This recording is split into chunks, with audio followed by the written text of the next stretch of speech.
Imagine the endless Ukrainian steppes. A sea of grass swaying in the wind, horses galloping under an open sky, and the crackling of campfires around which men told stories that blurred the line between truth and myth. Among these tales, none stirred the heart or sent shivers down the spine more than the legends of the Cossack Kharkternyky. Who were they? Some said they were chosen by God. Others swore they had bargained with darker powers. They were warriors, healers, magicians, spies, prophets, figures who stood between the ordinary and the extraordinary. To their enemies, they were phantoms, men immune to bullets and sabers. To their comrades, they were protectors, though never without an air of mystery. The story of their birth is as much legend as history.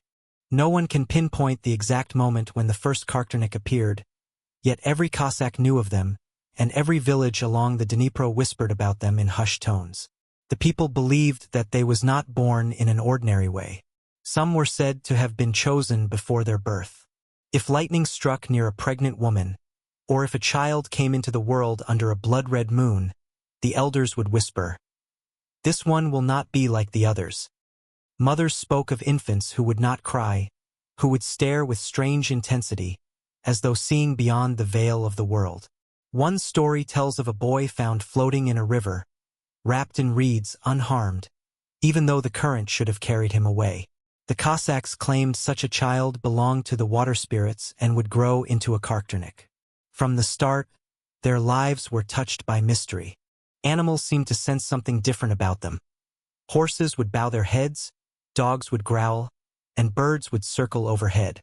As the boys grew, the elders of the steppe watched them carefully. If a young man displayed an unusual gift, healing the sick with herbs, predicting storms, or surviving wounds that should have killed him, he was sought out by the old Kharkternyky, who wandered like shadows across the steppes. These old masters were both feared and revered. Some lived on the edges of villages, shunned as sorcerers. Others dwelled deep in the forests, where they trained their chosen disciples in secret. The apprenticeship was harsh. The boy had to endure long fasts, wander alone through the wilderness, and face visions sent by spirits or conjured by his teacher. He learned to listen to the rustling of grass as if it were a voice, to hear the warning in the cry of a crow, to read the dance of fire like a book. The hardest trial was the test of fear. They say the apprentice would be led to a graveyard at night, told to sit on a coffin, and remain there until dawn. If he fled, his path was over. If he stayed, trembling but unbroken, he returned not as a boy, but as a Kharkternyk. The line between light and dark was thin. The Orthodox Church viewed them with suspicion, sometimes branding them as sorcerers allied with the devil. Yet many priests tolerated them, for these men defended the Christian lands from Turks, Tatars, and Poles. The Kharkternyky themselves walked a narrow path. They prayed with icons hanging on their necks but also carried amulets of bone or metal etched with runes. They could chant psalms as fervently as they could whisper spells. Perhaps that was their secret strength, to belong to two worlds at once, the holy and the pagan. What made them so feared was the belief in their supernatural abilities. Legends abounded. Invulnerability. Bullets flattened against their chests, sabers glanced off their skin. Some said they bathed in enchanted herbs, others that they knew spells that made them untouchable. A shape-shifting.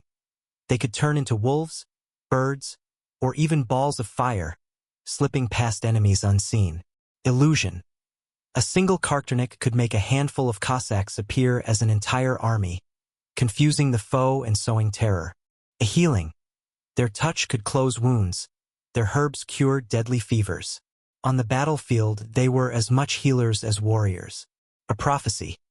Many claimed they could foresee ambushes, storms, and even the death of a comrade. These powers may sound like fantasy, yet such was the conviction with which they were told that even hardened warriors believed. In the chaos of war, belief itself could become a weapon. Though they lived among the Cossacks of the Zaporizhian Sich, Kharkternyky were never fully part of the ordinary brotherhood. They were trusted in battle, sought for advice, yet also kept at a distance.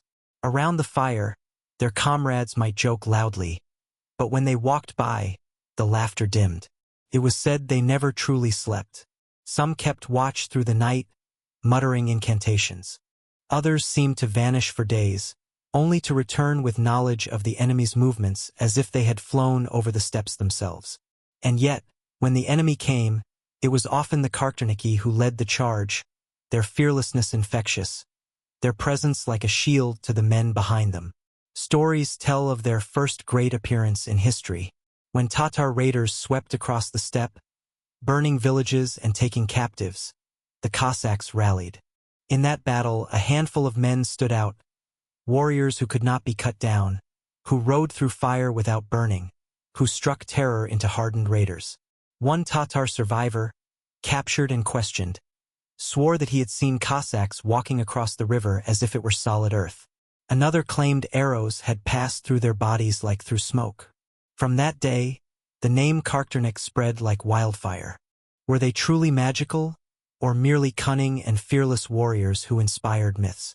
The truth was blurred, but the legend took root. Mothers would hush their children with tales of the Kharkternyky's powers. Warriors would draw courage knowing they fought beside them. Enemies would tremble at their approach. Thus, in the crucible of war, hardship, and faith, they were born, not just as men of flesh and blood, but as symbols of something greater. They embodied the spirit of the Cossacks: freedom, mystery, and defiance against all odds. To understand the Kharkternyky, one must first understand the life of the Cossacks. The Zaporizhian Sich was not merely a fortress. It was a world unto itself, a republic of warriors, born of freedom and peril. Men who came to the Sich were fugitives, wanderers, peasants fleeing landlords, rebels escaping chains, and dreamers seeking a new life under the wide open sky. It was said that no master ruled there but the will of the brotherhood. Every man had a vote, and the hetman himself could be dismissed if he lost the trust of his comrades. Around them stretched the untamed steppe, fertile, dangerous, unpredictable. It was both their home and their battlefield. Into this turbulent world lived the Kharkternyky, the enigmatic shadow of the Cossack host. At first glance, they lived as any other Cossack. They wore the same long coats, carried the same sabers and pistols, and ate from the same kettles. They laughed, drank, and rode into battle with their comrades.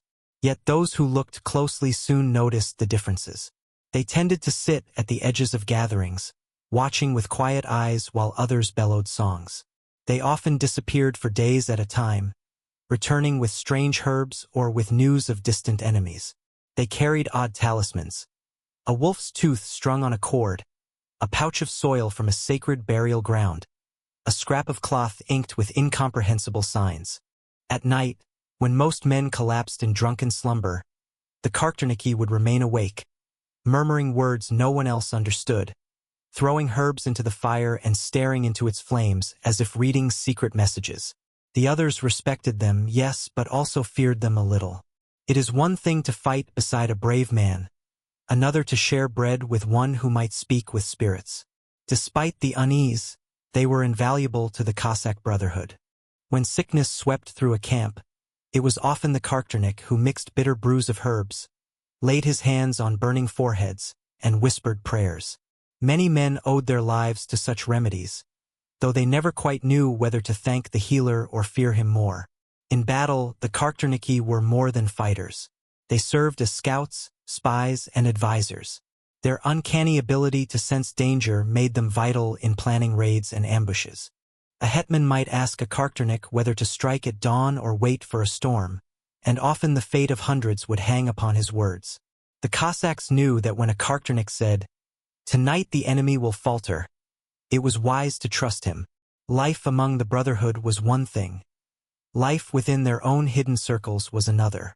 The Kharkternyky lived in a dual existence. They fought, drank, and joked with their comrades by day, but by night they gathered in secret. It was whispered that in certain glades, far from camp, they built fires of juniper and oak, forming circles where no outsider was allowed. There, they practiced their arts, chanting, fasting, exchanging knowledge of charms and herbs. Apprentices learned from masters in silence, bound by oaths never to reveal what they had seen. Even within the Sich there were layers. Ordinary Cossacks formed the visible brotherhood, but within it, the Kharkternyky formed an invisible one, a chain stretching across generations. The presence of Kharkternyky created a paradox among the Cossacks. On the one hand, they inspired fear. No one wished to anger a man rumored to curse with a word or summon storms with a glance. Quarrels that might erupt into duels between others were carefully avoided when a Kharkternyk was involved. On the other hand, they were revered. When danger came, men pressed closer to them, believing in their protection. Some would even slip charms into a Kharkternyk's hand before battle, begging for a blessing. Children born in villages near the Sich were sometimes secretly brought to them, so the Kharkternyk could breathe over the infant and grant good fortune. It was an uneasy balance: suspicion and dependence, fear and gratitude. Cossack life was rich with stories, and Kharkternyky featured in many of them. One tale told of a Kharkternyk who vanished before a great raid. The others thought he had deserted, but when they struck the enemy camp, they found the guards already dead.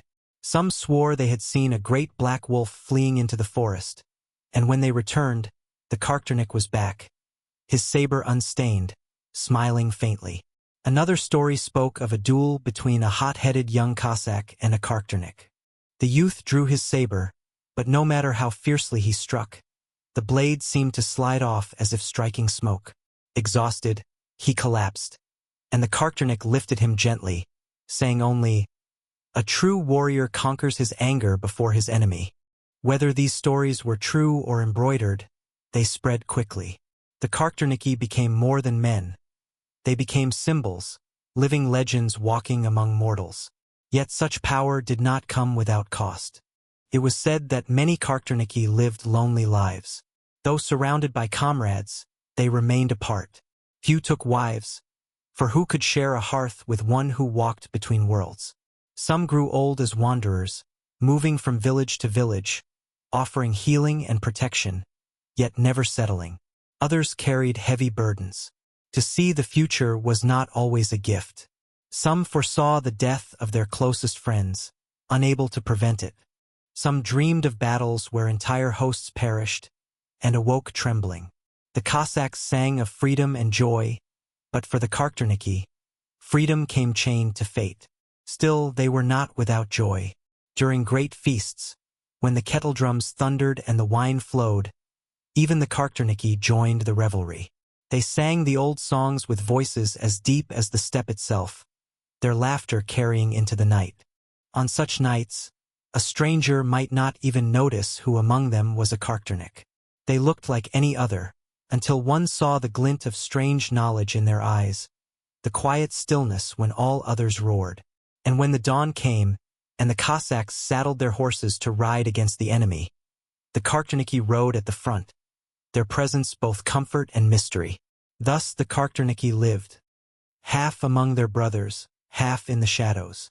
To the Cossacks, they were protectors, advisors, and comrades. To the villagers, they were healers and half-sorcerers. To themselves, they were something else entirely, keepers of ancient knowledge, warriors of the spirit as much as of the sword. Their life was not simple, but then again, nothing about the Cossacks ever was. On the endless steppes, where death rode with every sunrise, mystery and power were as natural as the wind. And so the Kharkternyky endured, their legend growing stronger with each generation. Men who lived among the Cossacks, yet always stood just beyond the reach of ordinary life. When the drums of war thundered and the horizon filled with dust from galloping hooves, the Cossacks rode into battle as one. Yet among them were figures who seemed to move differently, to fight with a rhythm and force that no ordinary man could match. These were the Kharkternyky, and the battlefield was not just a place of swords and muskets for them. It was a theater where both steel and spirit clashed. To ordinary Cossacks, courage and skill were the greatest weapons. To the Kharkternyky, those were only the beginning. They wielded fear, illusion, prophecy, and the invisible currents of the unseen world. One of the most enduring beliefs about the Kharkternyky was their invulnerability. Stories told of bullets flattening against their chests, of sabers shattering on their arms, of arrows snapping in midair. How could this be? Some whispered that they bathed in enchanted brews of herbs and blood, concoctions that hardened their skin like armor. Others said they wore hidden amulets, etched with ancient runes, which turned aside steel. Still others claimed it was pure sorcery, prayers spoken backward, invocations that bent reality itself. But perhaps the truth was more subtle. The Kharkternyky were masters of psychology. Before a battle, they might perform rituals in front of their comrades, standing in fire unharmed, cutting their flesh only for the wound to close instantly. Such displays convinced friend and foe alike that they were untouchable. And on the battlefield, belief was as powerful as steel. An enemy who thought his foe invincible was half defeated before he struck. The Kharkternyky also wielded illusions. They could make a handful of riders appear as a vast host, or shroud their movements in sudden fogs. Was it magic or cunning use of the land? Historians argue, but the stories remain. One tale speaks of a raid on a Turkish camp. Only 20 Cossacks rode against hundreds, but their Kharkternyk leader raised his hands to the sky, muttered strange words, and suddenly the Turks saw not 20 but an army descending upon them. Panic spread like fire, and the enemy scattered before the sabers even struck. Fear was their weapon, as sharp as any blade. By twisting perception, they controlled the battle long before swords crossed. The Kharkternyky were said to converse with the elements. They could summon storms, call down rain to bog the enemy's cannons, or drive away fog to clear the path for their riders. Some claimed they whistled to the wind, and it answered. Whether literal or not, the Kharkternyky had deep knowledge of nature. They read the skies for signs of weather, listened to the cries of birds for warnings, felt the shift of the earth beneath their feet. To comrades, it looked like sorcery. In truth, it was mastery of observation, sharpened into something uncanny. They knew when the river would flood, when a storm would break, and when an ambush lay ahead. In an age when such knowledge could mean the difference between victory and death, it was indistinguishable from magic. Beyond swords and pistols, the Kharkternyky carried invisible weapons. They whispered charms to dull an enemy's aim, to break the courage of horses, to confuse commanders. They carved strange symbols into bullets, believing these marks gave them power. One chilling legend tells of a Kharkternyk who fixed his gaze on a Polish noble across the battlefield. Without moving a muscle, he watched the man stumble, drop his sword, and collapse lifeless. The soldiers swore no blade touched him. Was it sorcery, or terror crushing a heart already filled with fear? If the Kharkternyky were feared by their enemies, they were cherished by their comrades for another gift: healing. On the field, where blood flowed like rivers, they bent over the wounded, muttering prayers while mixing herbs into poultices. Men who should have died of fever or infection often rose within days, scarred but alive. Some said their hands carried fire that closed wounds. Others claimed they poured life itself back into broken bodies. To the ordinary Cossack, this was as wondrous as their invulnerability. After all, what good is a warrior who cannot heal his brothers? In this, the Kharkternyky were both destroyers and saviors. Perhaps their most unsettling gift was prophecy. Cossacks told of Kharkternyky who dreamed of ambushes days before they happened, who warned their hetmans of traps that later proved real, who predicted deaths with grim accuracy. Some even foresaw their own fates, riding into battle knowing it would be their last. This knowledge was a heavy burden. Some Kharkternyky withdrew into silence, haunted by what they saw. Others embraced it, believing themselves instruments of destiny. Their comrades, meanwhile, trusted their words with absolute faith. When a Kharkternyk said, "Do not ride tonight," few dared to disobey. For all their mystique, Kharkternyky were also fierce warriors in the simplest sense. They trained tirelessly with saber and musket, rode horses until man and beast moved as one, and endured trials that would break ordinary men. A young Kharkternyk might be sent to ride for days without food, forced to rely on herbs and roots to survive. He might stand in icy rivers for hours, toughening his body and spirit. He might practice fighting blindfolded, learning to sense his enemy by sound and instinct. Their discipline gave them an edge. Where others faltered from exhaustion or fear, the Kharkternyky pressed forward, seeming superhuman. In truth, no one ever fully knew how much of their power was real sorcery, how much was clever trickery, and how much was sheer will. But perhaps that was the point. Mystery itself was their greatest weapon. The enemies of the Cossacks told stories of men who could not die, who vanished like smoke, who called storms with their voices. Each retelling magnified the fear. And in war, fear can slay more effectively than steel. The Kharkternyky cultivated this aura deliberately. They understood that if the foe believed they were invincible, half the battle was already won. By the time a Kharkternyk rode into his first great battle, he was already more than a man. He was a story, a whisper, a shadow carried on the wind. His comrades drew courage from him. His enemies lost heart at the sight of him. And when the clash came, sabers ringing, muskets cracking, horses screaming, he fought like a man possessed, every movement fueled by years of training, every strike seeming guided by something beyond human. Thus, the art of battle for the Kharkternyky was not merely fighting. It was commanding fear, bending nature, wielding faith and superstition as deftly as a saber. Their knowledge was as much secret as sacred, passed in whispers from master to apprentice.